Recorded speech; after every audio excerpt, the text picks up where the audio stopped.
Are you kidding me, guys? The Senate passes a bill to avoid a shutdown at the 11th hour, and we're supposed to clap for that? I mean, seriously, these people can't even agree on the color of the sky until it's midnight, and suddenly they want a pat on the back for barely keeping the lights on. In this vote, the yeas are 76, the nays are 20. The 60 vote threshold having been achieved, the bill is passed. And don't even get me started on the so-called increase in Social Security benefits for some public workers. Yeah, they'll increase a few pennies here and there, but where's the real increase in accountability for how these decisions even get made, right? The Social Security Fairness Act crawling through the Senate is a perfect example, guys. Progress that's years too late and still full of compromises. Meanwhile, you got Mike Johnson. He's asking Elon Musk if he wants to be Speaker of the House. Like, are we running a government, or are we like auditioning for like a reality TV show or something, right? And let's talk about Sean Spicer's lost court case. It's now a green light for Trump to stroll into office and just pretty much fire everyone. Oh, and don't think that we missed out on the latest leaks out of Congress. Elon Musk catching them red-handed just proves just how broken the system is. And after all this chaos, ABC News proudly announces the House votes to avert a shutdown. As if rejecting Trump's debt limit demands makes this mess a win for everyone. Government shutdowns at the last second, they're not solutions, guys. This is just proof of failure. So what do you guys think? And don't let me forget that Donald Trump just set a very powerful and unexpected booby trap for Joe Biden. In fact, Joe Biden's administration literally walked straight into Donald Trump's trap and didn't even know it. We're going to talk about that later in today's video for sure. Hit the like button, subscribe to the channel. Really appreciate the support, you guys. But let's go ahead and jump in. So the Senate passes a bill to avoid a shutdown, ending funding a fight at the 11th hour. So the Senate ultimately passed a very critical bill here. In this vote, the yeas are 76, the nays are 20. The 60 vote threshold having been achieved, the bill is passed. Madam President. Madam President, can we have some order, please? Yes. The Senate will be in order. Can we have some order, please? The Democratic leader. Thank you, Madam President. So tonight, the Senate finally corrects a 50-year mistake by passing the Social Security Fairness Act. Millions of retired teachers and firefighters and letter carriers and state and local workers have waited decades for this moment. No longer will public retirees see their hard-earned Social Security benefits robbed from them thanks to this bill. It's a very good thing that one of the final acts of the 118th Congress is delivering a huge win for working Americans. I thank my colleagues on both sides of the aisle for their outstanding work, particularly Senators Brown, Collins, Cassidy, who led the way, and all those who relentlessly across the country called their senators and got this done. And then, Madam President, tonight, early Saturday morning, it was like, I don't know, like 12 a.m. or something like that, to prevent a government shutdown, ensuring that the government will remain operational for 3 more months. And then we get to do this all over again. So the legislation now heads over to President Joe Biden's desk, and the White House has confirmed that Joe Biden will sign it on Saturday. He may have already signed it by the time I release this video. But this will avert any disruption during the holiday season and prevent federal employees, including U.S. troops, Border Patrol agents, and air traffic controllers from working without pay. Well, okay, so let's, well, criminal, and also this is something I wanted to put up. This is one of the Truth Social quotes from Donald Trump late yesterday after Elon Musk started this about not voting for this. Anything else is a betrayal of our country. Anything else is a betrayal of our country. There you see it.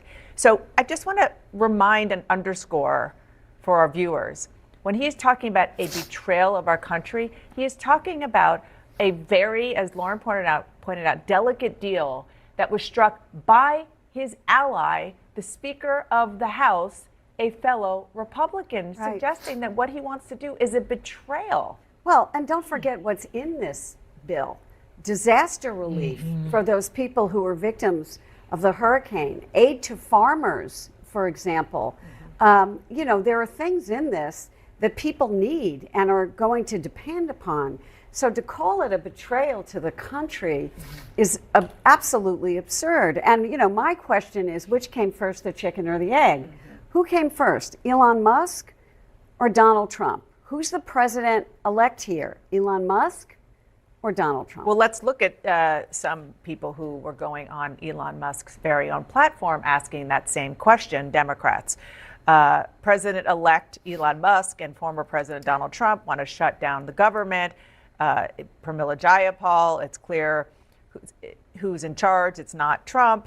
Shadow President Elon Musk spent all day railing against Republican CR, succeeded in killing the bill. Bernie Sanders saying that we've spent months negotiating this bipartisan agreement. The richest man on earth, President Elon Musk, doesn't like it. Will Republicans kiss his ring? The answer is yes.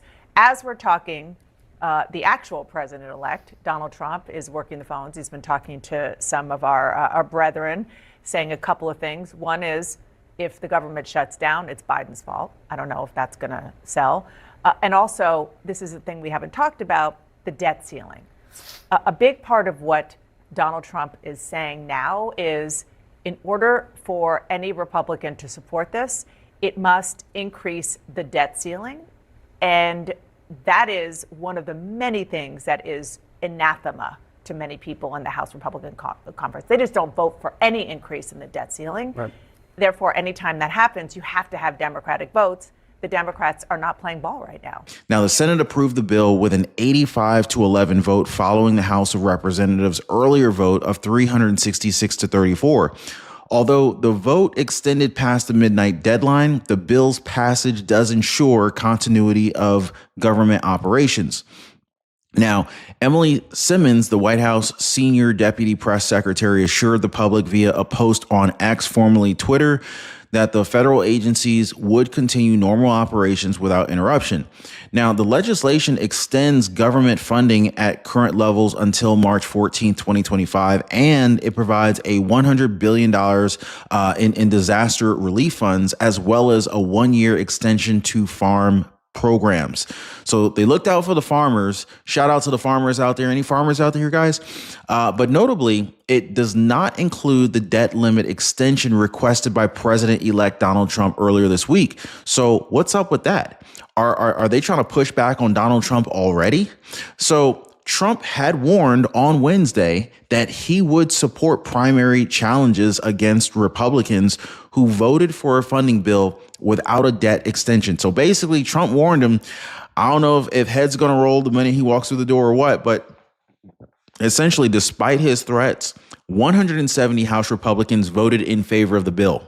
So House Speaker Mike Johnson of Louisiana, he praised the bipartisan efforts and ultimately highlighting the importance of the American Relief Act of 2025, which he called a critical piece of legislation. Mike Johnson emphasized the funding of the government through March 2025 was a top priority and expressed gratitude for the overwhelming support that it received.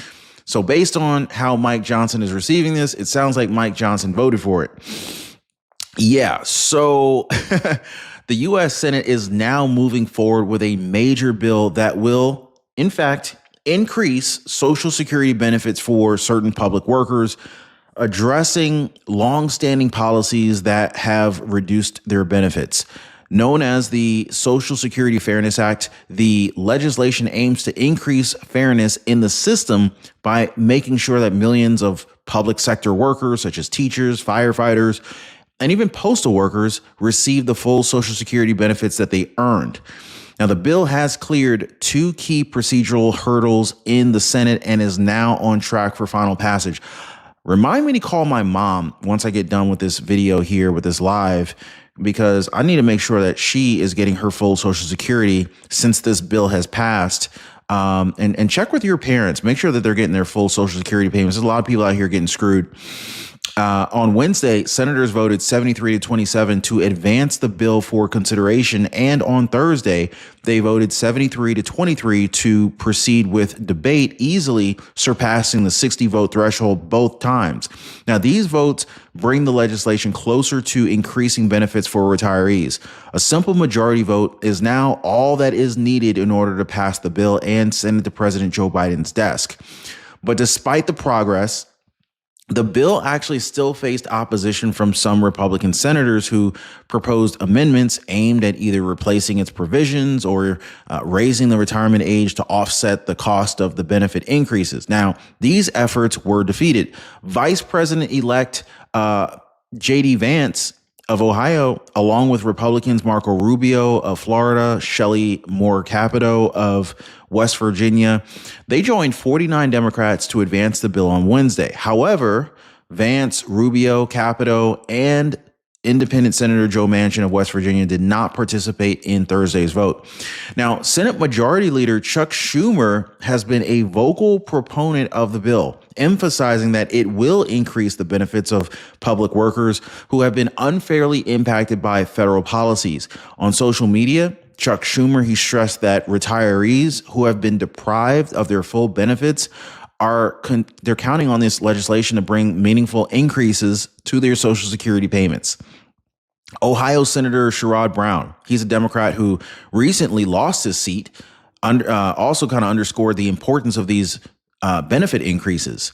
He pointed out that the Social Security is a critical support for the middle class, and public workers are asking only for the benefits that they have earned after contributing to the system for decades. Again, these are not handouts. This is not an entitlement program. We were taxed and we just want what we paid for. That's all. Advocacy groups continue to push for broader reforms to increase Social Security benefits overall, suggesting that tax increases are a way to fund more comprehensive changes. So they want more money from us, bottom line. And they're gonna extract that in the form of taxes. However, the current legislation specifically targets two federal policies that have been criticized for reducing benefits for public sector retirees, aiming to directly increase fairness and equity in the system. Now, the Senate is expected to reconvene to finalize the legislation after completing the judicial confirmations in California. Now, if it gets passed, the bill will bring significant increases to the Social Security benefits of public workers, marking a pivotal step toward addressing these long-standing inequities. Now, House Speaker Mike Johnson, he revealed just like 48 hours ago on Friday that he recently spoke with billionaire Elon Musk about the challenges of leading the House of Representatives. In fact, Johnson shared the conversation with reporters after the House passed a provisional spending bill just before the deadline to prevent a government shutdown. Come as well. Elon Musk and I talked within about an hour ago. And we talked about the extraordinary challenges of this job. And I said, hey, you want to be Speaker of the House? I don't know. He said, this may be the hardest job in the world. I think it is. But we're going to get through this. We are going to unify this country, and we are going to bring the America First agenda to the people beginning in January. We cannot wait to get started. I hope you all have a great holiday. All right. Now, his lighthearted question to Elon Musk, asking him if he wanted to kind of take over the Speaker of the House role, kind of highlighted the growing public debate about Speaker Mike Johnson's leadership. Mike Johnson, he told reporters that he and Elon Musk had spoken about an hour earlier. Mike Johnson said, quote, "We talked about the extraordinary challenges of the job. I said, hey, you want to be Speaker of the House? I don't know."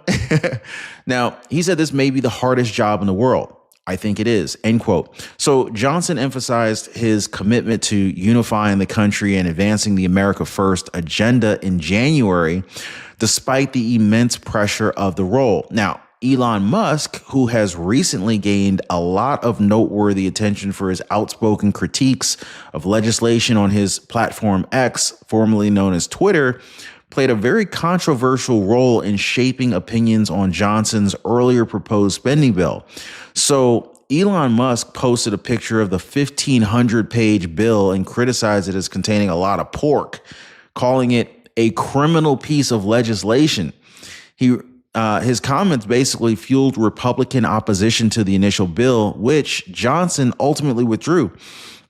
Now, I think that this definitely says a lot about Elon Musk, guys. I mean, he looked at the bill, 1,500 pages, and last I heard, they trimmed this thing down to under 200 pages. So, I mean, a lot of people are saying, "Oh, Elon Musk, he's just a rich billionaire. He's super wealthy. He's an affluent business owner who's just going to be looking out for himself." I mean, I don't know. I feel like if Elon Musk is able to cut like 1,300 pages out, or at least influence those who could cut out 1,300 extra pages, that's got to be saving us some kind of money, right? I don't know. But anyway, so Mike Johnson, he introduced a second version of the bill. It failed to gain enough support from Democrats. Apparently, they wanted some more of that pork added back, ultimately leading to a tense standoff between the two parties as the shutdown deadline loomed. So Mike Johnson faced heavy criticism from lawmakers on both sides, with some questioning Mike Johnson's ability to lead effectively. Now, Trump advisor Steve Bannon, speaking at a conference in Arizona, he said Mike Johnson doesn't have the right stuff, accusing him of lacking the toughness and savvy needed for the role. Do you guys agree with Steve Bannon? Or do you think that Mike Johnson is the right man for the role? You guys let me know. Meanwhile, Elon Musk's high-profile involvement in the legislative debate prompted some to suggest that he should take on the speaker role himself.